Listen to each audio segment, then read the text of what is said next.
Сега снима, да? Добре. Ами коментарите за матча и общия въпрос така. Защо изпуснахме победа? Така имаме няколко добри положения за отбелязване на втори гол и допуснахме отново грешки. Грешка така, неприятна грешка в защита, допуснахме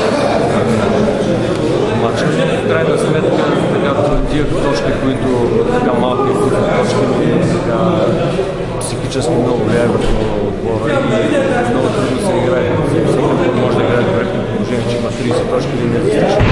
Ние едва ли не всеки мач трябва да играем на 100% и най-малката грешка, която е върху, която допускаме, се отразява като цялост като игра на отбора.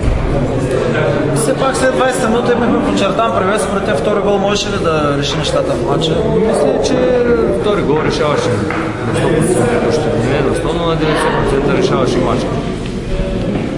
След изравнителния гол имаше 10 минути, в които така отбора не можа да направи натиск, силен макински натиск за края на матча, който да търси попадение. Какво си го обясняваш?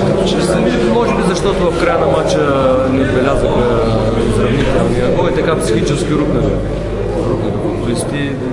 Предполагам, че всеки един от тях иска и успеха на отбора, тъй като знаем независимо за положение, които се намираме, но не можахме да го успеем да направим.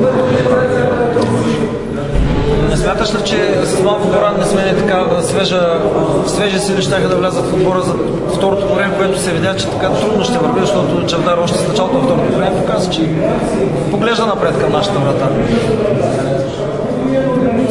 Това след края на матча нищо не може да се каже, че е и като грешка, и като не грешка. Сега не мога точно да го кажа, но в крайна сметка това, според мен, това беше отбора, който започна най-доброто на този етап. Сега може би, но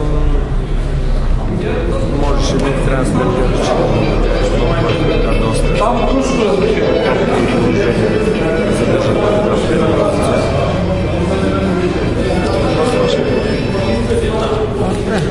ще трябва да търсим навън точки. Сега същото толкова.